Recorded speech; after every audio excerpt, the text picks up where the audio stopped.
Amy, let me tell you about a magical place that is so exactly designed to be enclosed space, year-round fun for the whole family that I bet you already know what I'm going to say before I even say the name. Let's say it together on three. 1, 2, 3.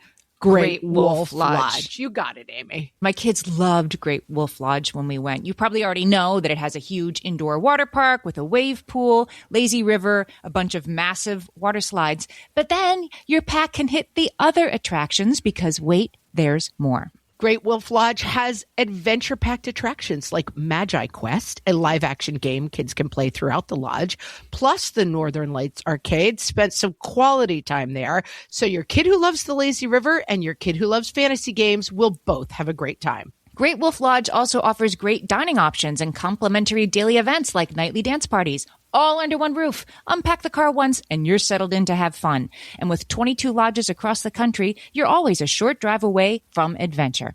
We've both had such great times at Great Wolf Lodge, so bring your pack together at a lodge near you. Learn more at greatwolf.com and strengthen the pack. Hi, everybody. Today's excellent Fresh Take involves discussions of some difficult topics, including self-harm, suicide, and alcohol and drug use. If those are not comfortable subjects for you or things you want your children hearing, please be advised before you start listening to this episode. Thanks, and I hope you enjoy it.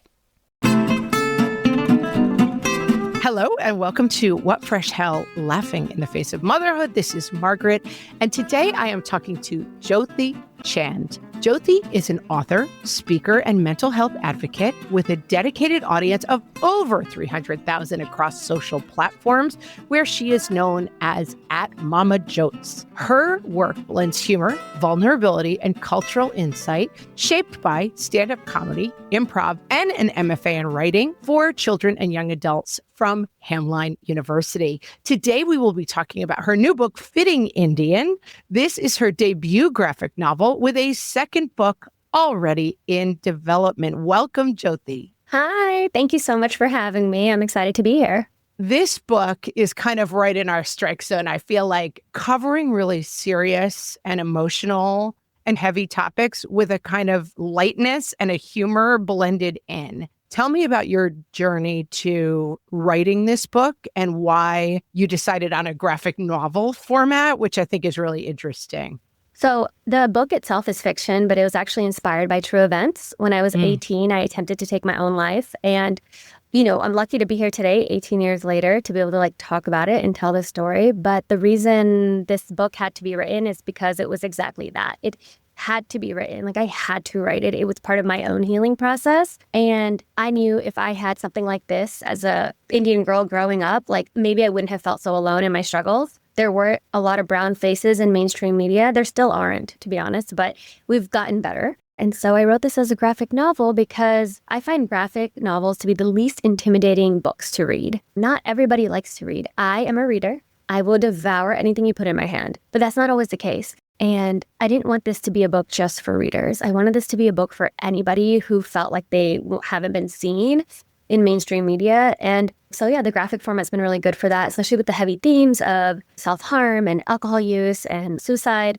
It's so much easier to digest in the cinematic format because there are full pages of just art, and especially those really dark, deep pages, because nothing truly needs to be said. It has to be seen. I also love how the use of color to change perspective in the book is really beautiful. Your illustrator, incredible work in this novel. She did amazing. We worked really well together. I wrote in a lot of the art notes in the manuscript, and she was really able to just take it and run with it. So I'm excited to do a second book with her. Oh, great. The book is from the perspective of a 16-year-old young woman.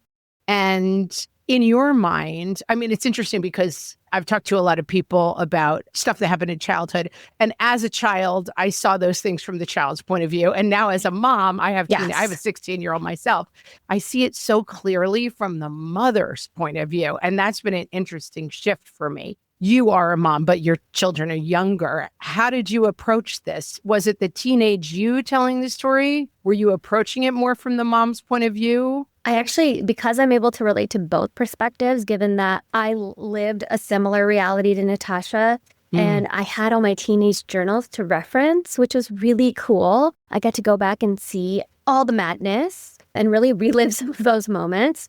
And then now my relationship with my mom is so different than it was when I was younger. And being a mom yourself, when that transition happens, you look at your mom like they're superhuman because you're like, how did you do this? Right. What? I'm so sorry for the grief that I gave you for all those years. All you were doing was your best. And so I think I had this beauty of being able to see both blends. And that's why both the mom and the daughter character and their relationship is such a focal point of the story. Yeah, it's super interesting. We recently talked to Nora Lally, who wrote the book Back to Bainbridge, and very similar, kind of telling a bit of her own story about her relationship with her mother. And I think that is so useful for teens because when you're a teen, your mother is this figure. It's not the most realistic relationship. You kind of see your mom as a villain, an archetype, right? Like either a supervillain or a superhero. And the idea that your mother has an internal life. And I think it's very interesting in the story that the daughter learns that maybe her mother had some similar steps along her own journey, but that mental health basically wasn't available to her. I found that part of it very compelling. Yeah, because of the stigma in South Asian culture, mental health, especially for my parents in their 30s and their 40s, they didn't really get the opportunity to focus on that. They just had to kind of survive. It was like survival mentality. Mental health is a weakness. Like silence is your strength. Don't talk about your problems and move forward. But as we know now, that's not a healthy approach to dealing with our problems and our feelings. And so my mom didn't really get to go through her mental health journey the same way I did. And so it's kind of something we've now as adults, as I'm an adult, bonded on and have talked about. It didn't happen in the span of 1 year like it did in the book for Natasha, but it did happen over the span of a decade. But I do believe that that conversation with Natasha and her mom in the book is such a pivotal turning point for Natasha in terms of trust and community because her mom is now human. All of a sudden, her mother became human. And there is a point all of us go through where we see our parents as these, like you said, either the antagonist or the superhero or this, and they're just very one-dimensional figures. And then one day you realize that they had a life before you existed and they have a life while you're existing that you have know nothing about or understand. And now all of a sudden, they're this three-dimensional human. And I think that opening up, it's always interesting to me. We talk to a lot of people who are coming from a particular cultural or racial or background lens, but that there's so much universality to our stories, especially I think motherhood. It has a universality at the center that people recognize and say, wait a minute, this is me as well. And I loved the mother in the book says, talking about having gone to therapy a long time ago, I went once a long time ago, but I was scared to say too much. That line really gave me goosebumps. It's funny. My own mother was a therapist, so she came to this later in life, but certainly the generation before her would have viewed therapy as very self-indulgent. We're a very Irish family. Self-indulgent, who needs to think and talk this much about yourself? Just get through it. Put your head down. Amy, my partner's grandmother, has an expression, tweet, tweet. And it's like, oh, it's all a little too much. Tweet, tweet. You're going to therapy. Tweet, tweet. But there's something really good about breaking the idea that, I remember my own mother once talking about a massage. She's like, oh, it was a lot. Like the idea that someone else is rubbing my back and I just lay here, like it was uncomfortable for her. And so talk a little bit about that specifically through the South Asian lens, like the role of therapy and the resistance to it. Oh my gosh. So we knew a lot of doctors growing up. There's a lot of people in our family in medicine and all of that, but we didn't have anyone in mental health growing up. And when I first went to therapy, my dad literally said, and I told him, it was after my attempt, I tried to go to therapy and I told him I'm going to therapy. And he's like, well, don't tell them anything too personal. That sounds right. You're like, I don't think you're understanding the concept. Well, it wasn't until I got older, I actually married a pediatric psychiatrist. Oh, wow. I know, really got what I needed. Yeah. And so it's really opened and broadened my family's eyes to mental health because now they're seeing, it's not just me going through things, but we've had other family members like come out with their own forms of mental health concerns. We've had like some forms of addiction in the family, in the extended family, some forms of bipolar syndrome in the extended family. And now starting to accept it more and be like, oh, there really is science behind this. This isn't just like, I'm not feeling good or I'm not happy. There's serotonin levels and medication. And it's just like you have diabetes, you take metformin. If you have anxiety and depression, you can take an SSRI. There's just options. So I think seeing mental health as health is the biggest challenge for the South Asian community. Yeah. Because we are people who believe in medicine and we are people who tell our children to become doctors and like go and pursue that field. And then it comes to mental health and everyone's like, but is that really... That's like foo-foo. Don't know if we do that. Right. And I think in general, the idea, we talk a lot about performative, internet living and all sorts of things. But the idea of, Natasha says in the book, are we really the only Indian family struggling because that's the way it feels? And I think that a lot of moms might say, are we the only family struggling at all? Because everyone else on the internet looks like they're on vacation and they're playing board games and they're hugging and they're... No one's screaming at each other. No one's fighting. And that's people aren't putting that part up. And I think that insight is also very universal. Like, why does everyone else seem happy when I feel like children have made my life much more difficult? Right. And I think that there's a fine line between sharing and oversharing on social media. And as a content creator myself who puts my family out there, like I'm not sharing my child's like mental breakdown on the internet. Right. But I do talk about it a little bit afterwards from my POV, not her POV. I'm not talking about like her punishment or how we got, more so a generalized version to help other moms feel more seen. So I might pop onto my stories and be like, okay, we're in the midst of potty training right now. And this kid had a meltdown because he pooped in his diaper. And, but I'm not going to show that. Right. Because that's a private moment between me and my child. And there's a really fine line between sharing that. So what happens a lot of the time is we only see the highlight reel on social media. And it's like, we're playing games, we're having fun. And yes, there are a lot more moms now that do show like the real and they're filming it, which is awesome to see, but it's not always the case. And it's really hard not to fall into a comparison of being like, why can that person do it and I can't? Why can they play a game with their kid of Monopoly and it's not all over the floor? And how come their kids aren't fighting? I don't understand. Why is their house clean? Where are the children? Where are the children? And also being more transparent about the help that we have. I, as a creator, know that I've been in both boats. I've had zero help because I had 2 toddlers in COVID. And then I have had a nanny since the beginning of this year. And it is night and day, you guys. Like the amount of things I get done with help. The second is better, is what you're saying. It really is. Like, I don't know why I slept on it so long. But I also think being transparent about that as a creator and an influencer is super important because it may look like I'm doing a million things, but I'm not doing it alone. I got the nanny. Right. I got mom and dad who will fly in. I got my husband who's an active parent. Even though he's a physician, he's home. He's active. And everyone's doing their part, Yeah, it makes a big difference. I'm talking to Jyoti Chand, and she is the author of Fitting Indian, a new graphic novel, and we will be right back. Hellions, it's time for some spring cleaning, and I don't just mean the coat closets. Doing your financial spring cleaning can actually be super easy when you let Monarch do your financial spring cleaning for you.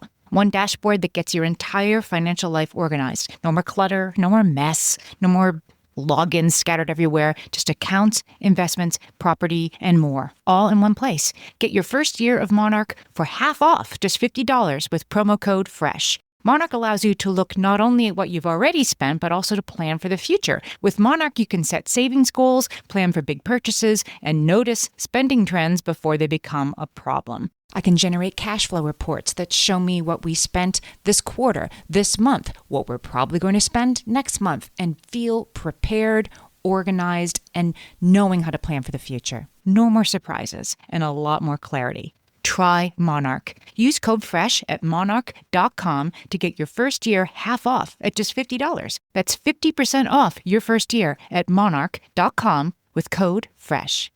My favorite skincare products actually feel more like self-care, like they're so nice to put on and they smell so good that I'm actually happy when I get to that part of my day.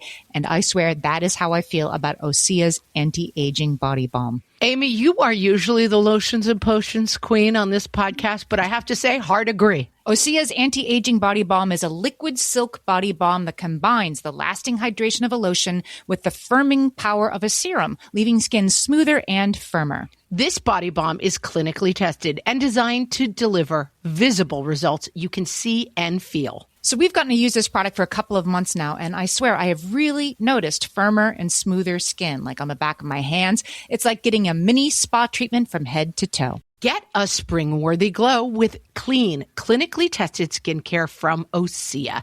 And right now, we have a special discount just for our listeners. Get 10% off your first order site-wide with code FRESH at OseaMalibu.com. That's 10% off your first order with code FRESH at OSEAMalibu.com. Amy, when I'm having a good hair day, it usually makes my whole day better. And that's why on every day, I'm taking Nutrafol. Nutrafol is the #1 dermatologist-recommended hair growth supplement brand, and it's the #1 hair growth supplement brand personally used by dermatologists. Nutrafol's hair growth supplements are peer-reviewed, NSF certified for sport, and clinically tested. Nutrafol offers multiple formulas for men and women tailored to different life stages and lifestyle factors, so you get support that's actually right for you. Adding Nutrafol to your daily routine is easy.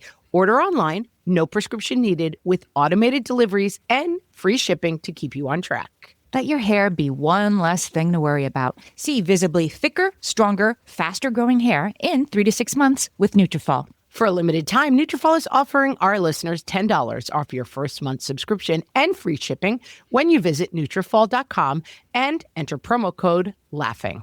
That's Nutrafol.com, spelled Nutrafol.com, promo code LAUGHING. So we just did an episode speaking about this on jealousy and talking about this idea of people are looking at each other on the internet and why is everyone on summer vacation when I'm stuck in the house with the air conditioning not working? And we had a really interesting conversation about jealousy and how it functions. And I was thinking, reading this book, that I think that pressure is another side of the jealousy dice. 100%. Jealousy and pressure are very wrapped up. So this book tells the story of 16-year-old Natasha, and she is the daughter of an Indian family. Her brother is a doctor. He's dating a lawyer. They seem perfect, and she is always feeling like she's disappointing the people. So talk a little bit about pressure and where it's coming from and why I think a lot of kids are dealing with it. If we're just going back to my own story and my own childhood, but which obviously inspired Natasha's story. Right. It's the pressure of being a good Indian girl. The adjective can't change. We have to keep good, but the noun can. So it's like good Indian daughter, good Indian student, good Indian wife. Those are the things that we were conditioned to be, and we were not conditioned to be disappointments.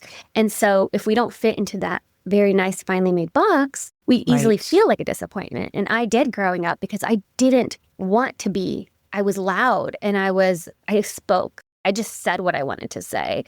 And, that was considered talking back. And my dad would always tell me this one line. And he's like, and I had to preface this with, my dad is one of the best fathers in the world. I love him so dearly. And he only did the best he could with what he had. But even then, for his generation, he was an anomaly of a father and treated me like a son, if that makes sense. In our culture, that's a big deal. I wasn't treated different than my brothers. Say more about that. What does it mean? Culturally, men and women are treated very differently. Men are allowed to do a lot more. Like sons are allowed to do a lot more than women are. Sons are allowed to dress the way they want to dress where women aren't and things like that. But my dad taught me how to change a tire at 16. And he really put me out into the world without any hesitation, just like I was my brothers. I had a job at 16, which a lot of people were like, why is she working? Why is she doing that? She shouldn't be working. She's a girl kind of thing. Or just little things like I started dating in high school. My parents accepted that pretty openly. So they're very non-traditional in a traditional sense. Interesting. But even on top of that, my dad used to tell me, say less.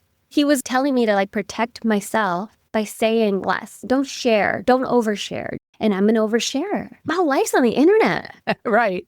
and an author, and all sorts of good things have come from your oversharing. But yes. I think that because they were taught silence is strength, they pass that on to us, but that's just creating more generational trauma of us holding in this emotion and holding in these feelings and just being like, we're fine, we're fine, we're fine. And I didn't want to pass that on to my kids. Right. And that was one of those things I had to fully revamp at our house. It's interesting because having a teenage daughter now, a young teenager, it is a very complicated thing to have a teenage daughter in 2025, I'm sure in 1985 and 1955, that you come from, I think, a perspective of wanting to protect. You want the best for your kid, right? But that sometimes society's best is not really what's best for your kid. Right. But like I find with having a teenage daughter that I think of myself as very open-minded and I'm not going to put stuff on her. But when she goes out in a certain outfit to the mall, I'm a little bit like, whoa. The weirdos are going to come out of the woodwork when they see, it's a balance of like, I don't want to put broken society on you, but I also don't want you walking into broken society unprepared. And I think people do come at it from the best of intentions, but it's quite easy to get lost in, I think. Yes, it really is. And, with that, I get that. Like, I have a 7-year-old daughter, and if her shorts are too short, I'm like, hey, why don't you go put on some pants before you go to the park, or longer shorts? You can wear those in the house. That's fine. And it's hard because I catch myself and I'm like, I also need to be teaching my sons that just because somebody's wearing short shorts doesn't mean you have to look at their bum. Right. Or certainly not comment on it, please, gentlemen. Right. And some of it is having trust in your child that they know what they're doing, but also like, do we trust society yet? And that's where the question the answer really is. No, the answer is we definitely no. don't. We do not. Not everyone's instilling this in their kids. They're not like, oh, sons, like consent. And we want to wish that we have this hope that people are doing that. And there's probably more people doing it now than there was 10 years ago, but it's not enough. Right. And it still makes us nervous. If my daughter's going to walk out in a tube top with her midriff showing, I want her to feel confident and great, but I also have to feel confident that like nothing's going to happen to her. Yeah. And I do think that compassion that you talk about for your own parents, as you write about your experience, which was not all positive, I love that perspective, both for mothers and for daughters, that we are just people trying to figure this out. We do not have answers. And there is, especially reflected in this book, a lot of voices at play, which is still very true, whether or not you're part of a large family or you're just a participant in the internet. I love the kind of chorus of the grandmother, who's quite harsh, the mother, who's kind of in the middle, and then the daughter. Nobody is neutral on how Natasha moves through the world. Right. Everyone has a different weight of opinion.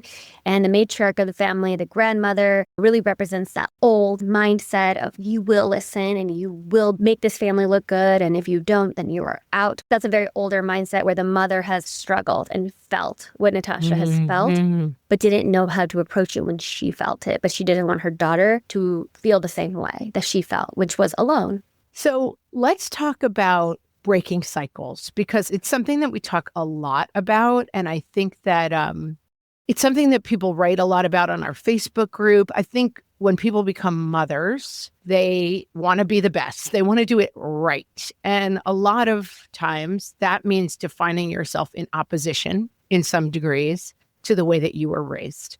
And so there's two parts of that. One is that we can overcorrect a little bit sometimes, right? That if you're only defining yourself in opposition, you may be still very connected to that past. So let's talk about that aspect first. Breaking a cycle without going too crazy on the pendulum swing. That's the thing is people say like our parents didn't, heal our generational trauma. But I think every generation heals a little bit of it, right? We can't do it all in one generation. Right. And I don't think we should try. It seems like a lot on us. It's enough to get dinner on the table without necessarily solving generational trauma. I always tell my husband, our kids are going to be in therapy talking about us when they're 18. And he's like, well, at least they're in therapy. I was like, 100%. There you go.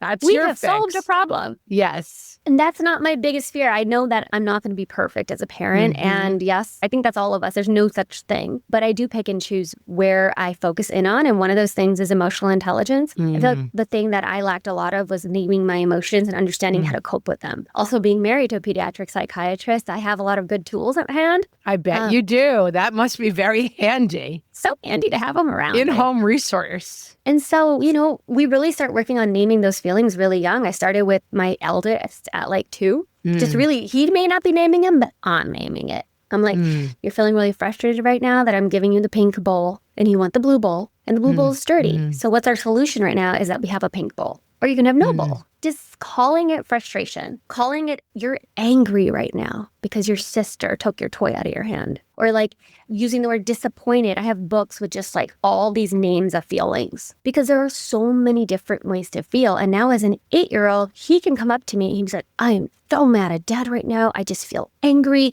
and I feel like violated and I feel like he gives me all He's these naming words those emotions. and his feelings. And I'm like, okay, great. You feel this way. Now, how do we feel better? And so then it's giving them the tools to manage those emotions. All right, I feel frustrated. Let me go take out my frustration in a healthy way. So in our family, we don't do timeouts. We do time-ins. And we never did timeouts growing up because that was considered an American thing, right? Our parents were just like, listen or else. Right. They probably didn't throw need like time a sandal, they were like kind of thing. Yeah. It was a different time back then. You could take a belt out and just snap it around. Like there was no, there were no rules. Okay. Right. Never was I hurt, but I was scared. Right. And so I don't personally agree with fear parenting. I think that I don't want to create a fear-based relationship with my child where they're scared of me, therefore they act well. I think that creates distance. I'm not a professional. I'm just telling you based on my own experiences and my own thoughts. I'm trying to create a more empathetic and loving relationship with my kid with understanding and a lot of explanation and mirroring where I'm at their level and I'm talking to them and I'm trying to understand their situation and I'm trying to be in their shoes. And yet I'm trying to explain my point of view as an adult, which is probably giving them a lot of credit. How do you find that with your extended family? Like, do you find a chorus in your own life where people are commenting on it? Because I think one of the things that people talk about with generational change is that the other generations are still around. So they are. You're going to spoil that baby if you carry it around too much, or, oh, tell him to stop crying. He's going to grow up weak if you let him cry. And the choruses, I think that sometimes when we try to break patterns, we call it, we've talked to people and it's called an extinction burst. Sometimes like when you're trying to change something, it brings out a lot of emotion. And I'm interested because in the book you have a lot of aunts and family around. And I still have that. I still have a lot of, noises around my kids. And I will say that like my father-in-law, when he was alive, sweetest man ever, would always tell Krish, my son, boys don't cry. Don't cry. You're a boy. Don't cry. And if I ever heard it and I was in the room, I had no problem saying, no cry. Boys do cry. You can cry. And if you're feeling your feels, feel them. It's okay to have emotions. And so I would just talk right back. And that's just who I am, My goal with that is to hope that as I continue to do that, when mommy's not there anymore and people are like, you don't do this or you don't do that, they hear my me as their inner voice. Right. Saying, well, boys do cry. Boys are allowed to feel emotion. It's okay. And it may sound like a clap back in the moment. That's just me being rebellious and being like, oh, well, no. So like one of the things that some of the elders will say is like, well, if you love me, you'll eat this, that thing. You know what I'm talking about? Like, not an amazing phrase. It's the worst phrase ever. Yeah, it's not great, guys. If you love me, you'll finish your food. Right. Okay. No. So that's when I usually step in and I go, 1, you don't have to show your love that way to your grandma. It's okay. And she'll just like look at me and she's like, right, here we go. Here we go. You don't have to show your love in any way. You don't have to prove your love to your grandma by eating your food. Are you full? Is your body telling you you're full? If you're not full, continue to eat. If you're full, then don't eat. Right. She's like, oh, I'm full, but maybe I'll take 2 more bites so I don't get hungry later. Cool. Take 2 more bites. But like giving them this ultimatum of these little like guilt trippy things that we had growing up that just kind of made us, that sat in our head and became these little voices in our head when we were in college, when we were after. It's like, it's this type of conditioning that's really hard to go back and break. And then we have to do all this work to go break it. And some of us never get to that point. Yeah. Some people sit there and pass it on to their kids. So yeah, I had an older relative in our family, and it was always interesting to me. He would say he had a very, very difficult childhood, a very, very difficult environment. And he would watch me with my children, and he would always say, I never remember seeing my mother smiling. I never remember my mother tickling, playing with us the way that you do. Oof. But it was very interesting to me that he was able to like wonder at it versus saying, you're spoiling those kids, you're ruining them. And I think for a lot of people, if they didn't experience the like joy and freedom that they see in your kids, their instinct can sometimes be to say, that must be bad for kids, or there must be a reason I didn't get that, because it is hard to say, wait a minute, I never had this thing that your kids are getting. Right. And I think sometimes, again, it's that compassion for the generation before to be able to say, we're doing things, but it's not it's not really about you. The parents who raised me are not the grandparents who are raising my children. They're very different people. Always true for everybody. My parents were like a lot more traditional. They had more rules and finish your food, all this stuff. And the parents now are like, don't yell at her. Oh, be nice. Don't raise her voice. No, she's only a little girl. She doesn't know. And like my daughter will straight out lie about finishing her Kumon. And I'll be like, Karina, you can't lie. And then they will be like, oh, don't tell her like that. She's only a kid. And I'm just like, I'm guys, like, do you remember me being your child? Because it was not like this. No. So my kids get that. And they, good for them. Good for both of them. All of them. It's a nice new role sometimes, I think, grandparents. Because they get to let go with the grandchildren. When they were raising us, they were stressed and just trying to make ends meet. Pressure. Yeah, absolutely. I'm talking to Jyoti Chand, and she is the author of Fitting Indian, and we will be right back. You know that thing where you get an amazing pair of shoes at a really great price and want to tell everyone about it? Yeah, so do we. Here at Designer Shoe Warehouse, we'll give you something to brag about, like the latest styles from brands you love, or the trends everyone's obsessing over, or shoes that make you feel like, well, you. So go ahead, show off a little. Find shoes that get you at prices that get your budget. Head to your DSW store or DSW.com today. DSW. Let us surprise you. All my kids learned to swim when they were little. It was super important to me that they be confident and safe in the water. There was only one problem with that, taking them to swim lessons. I mean, the pools were freezing. There were always cranky adults doing laps right there. And it was definitely not, for any of us, what you would call fun. Amy, heard. But now there's Goldfish Swim School. Goldfish takes a really thoughtful approach to swim lessons, combining research-based teaching with a warm, kid-friendly environment that actually helps kids thrive in the water. Every detail at Goldfish is thoughtfully designed to create a golden experience, from shiver-free, warm indoor pools to comfy waiting areas for parents to professionally trained lifeguards on deck. Goldfish uses an approach called the science of swim play, which combines guided play with proven teaching techniques to help kids learn to swim, build water safety skills, and gain confidence, all at their own pace. Lessons are designed to meet kids exactly where they're at. If you've been thinking about swim lessons or just wondering where to start, this is a great opportunity. Right now, Goldfish Swim School is offering a waived membership plus your child's first lesson free at participating locations. Just visit goldfishswimschool.com/free to find a location near you and enroll using promo code FREE. That's goldfishswimschool.com/free, promo code FREE.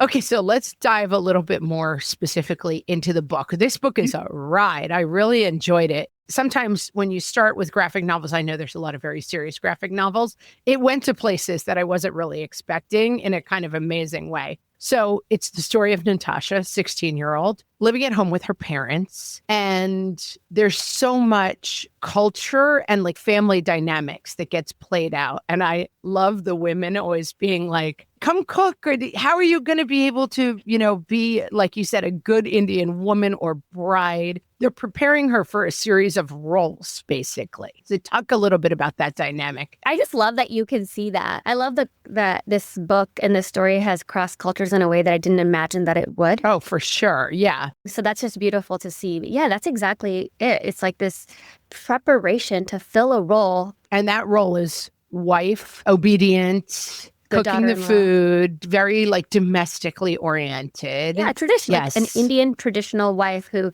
is one that my own mom wasn't because she worked nights. It's so interesting. I know, but that's what my mom wanted for me. Because she didn't get that for herself, but her sisters had this stay-at-home mom, wife life, and everyone she kind of knew lived that life where she had to work at the post office and worked nights. And she wanted this traditional life for me, where I married a well-off man that took care of me, and he had to be Indian. Okay, he had to be Indian. For sure. And I always rebelled against that, yet I ended up marrying an Indian doctor, so I don't even want to dive into that, how that happened. That's for a whole nother book. That's a whole nother story. How my parents tricked me into doing what they wanted me to do. That's so funny. I'm sure they used reverse psychology in some way. But the book itself, Natasha is truly just an American teenager struggling with duality, an identity crisis. Am I Indian? Am I American? What am I? Who am I? How do I cope with this? How do I cope with not being good enough to be the girl at home and not being good enough to be the American girl at school? Like, I'm just stuck in this in between. And she's self-harming. She's very much feeling all of the weight of it in a heavy way. And she doesn't know how to cope. So she leans on alcohol and partying. And she has a sexual appetite that she's not allowed to have. It really resonated with me it's a story very clearly about an Indian young woman, but it reminded me of a lot of young women who are either in a faith tradition that keeps them in that kind of a box, or an immigrant or a cultural tradition where a lot of the parenting is aimed at making sure that, the bumper sticker, well-behaved women rarely make history. But I think we have a long tradition of raising good girls in a very specific way that is kind of cross-cultural. We've all been like, a good girl sits like this, acts like this, speaks quietly. You're not loud. You're not abrasive. And that a lot of the qualities that I see in Natasha felt fairly universal to what people define as bad girl behavior. Right. And you don't have to be Indian to understand what it feels like to live your life in a box someone else built for you. Right. You don't have to be a daughter to understand the weight of disappointing people who raised you. You could be a man. And so it is truly a universal feeling, but I really didn't feel that until the book came out into the world. And I'm making grown white men cry. Like, I'm like, oh. Yeah. Oh, you too? Like, okay. And it really kind of goes there in terms of, it's not what's the word I'm looking for, like a internal crisis that she has. It doesn't stay in her head. She ends up engaging in a lot of dangerous and self-harming, literally self-harming, cutting behaviors, alcohol use. And then we also incorporated social media into it. Yes. By we, I mean me. I don't know why I speak about myself and a team. You and the small author in your head. I'm like a team of 6 people because I'm like 6 personalities deep. So just really wanted to have this social media, right? Because that's the reason I really had to fictionalize the book was it had to be relevant to adolescents today. Right. And that is such a huge concept. The way I thought about it was like, imagine if we had TikTok when I was in college. Truly cold sweats thinking about it. I am so glad it didn't exist. I would have been canceled so fast before I even made it. I don't even know what would have ended up on the internet. We had phone parties. Who knows what was going on? Luckily, it is not recorded. None of it's recorded. And all it is Facebook albums that said, lost my phone, and just like a bunch of pictures. And so we're so blessed in that way. But I'm like, what if? And so that's kind of where Natasha's inciting incident of going viral on social media, which turns into a huge downhill. I'm trying not to give away the plot. Yes, exactly. Downhill. It would be vague. Yes. I don't want to give it away. No, you have to read it. But more so than Natasha, this being a book about Natasha's mental health decline, it's also about her healing more than anything, because it's about how she needed her community to heal and how the stigma against mental health within her community is what was hurting her in the first place. And so I think that part is just as important as the mental health decline part. Yeah, I think there's some bravery in taking it to the places where the book goes. One of the things that we talk about a lot on the podcast is there's nothing too scary to say out loud. And that, I think, trying to teach our kids, I'm so mad, I feel like hurting myself. I'm so mad, I feel like hurting other people. Those phrases are very scary, and they feel like opening a door to a very scary place that we don't want to go. We don't want our kids to go. And I really appreciated that this book kind of goes to these dark places. And I think it's a great book for young people to read because it says we can talk about the really scary stuff that's going on. Because this is happening. Kids are having thoughts of self-harm, suicidal thoughts. Kids are engaging in alcohol, vaping, drugs. And as I start to have teens, you don't really want to just sit around at dinner being like, so what's going on with the drug use, guys? It's just hard to get at some of these subjects. But as people tell us all the time, if we don't talk about it, someone else is going to talk to them about it. Right. I'm trying to see not every moment as a parenting moment in my relationship with my child, because I feel like this that is my can be so tragic detrimental. flaw. My tragic flaw. Every moment I'm like, what do we learn? No, right. So like, that's my husband. Ugh, Like, right? I'm He's like, what's the terrible that way. takeaway here?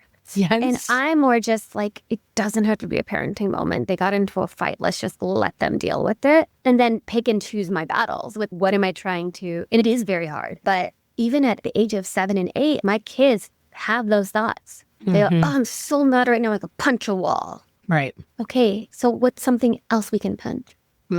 That's not a wall. How about a pillow? Because it's okay to want to take out your anger and frustration, but we don't want to harm ourselves or anyone else along the way. Right. Which is why people work out and they punch punching bags and they're like, do this stuff. What can you do? These feelings arrive so early, and kids hold it in if they don't feel comfortable enough to say it out loud. And so we really have to give them the space to say it without judging them, without being like, why would you're a terrible person for feeling that. No, we've all felt that. Be honest. Right. Because it's the Buddhism second arrow, which is the pain of the feeling, but then the pain of the shame of the feeling is what really does the damage. Oh, that's a whole nother podcast, man. The shame, the cultural shame. But that's right. I think you see so clearly in the way this story is told, a young woman who you see the cause of her feelings, but then the decisions, you're like, no, don't. Don't do it. You can figure this out. She makes all these bad choices. But at the end, again, not to spoil the story, but there's a path through, I would say, that I think is helpful for kids to see. That there is something on the other side of really hard experiences. That's, I think, a really Well, that's important also a message reason of the I book. wanted to share my truth along with this fictional story, like come out and talk on podcasts and have speaking opportunities where I'm able to talk to these kids, and school visits are coming up, and I'm so excited for those. I've talked to a group of incarcerated girls about this book and just being like, look, guys, I was here. I was Natasha for a minute. I was there. And now it took a while, but look at, not to be like, oh, look at me now, but look at life now. Look at the life that almost didn't happen because I attempted a permanent solution to a temporary problem. Don't do that. Right. Things get better when we let it get better. We just have to work on it. It's hard. It's uncomfortable. And you're going to cry a lot. Yes. And that's okay. And it's okay. The book is Fitting Indian by Jyoti Chand, and it is an excellent book. I recommend it for moms and boys and girls, children, teens, really, I guess. Teens, I think. And you can find it, I assume, wherever books are sold.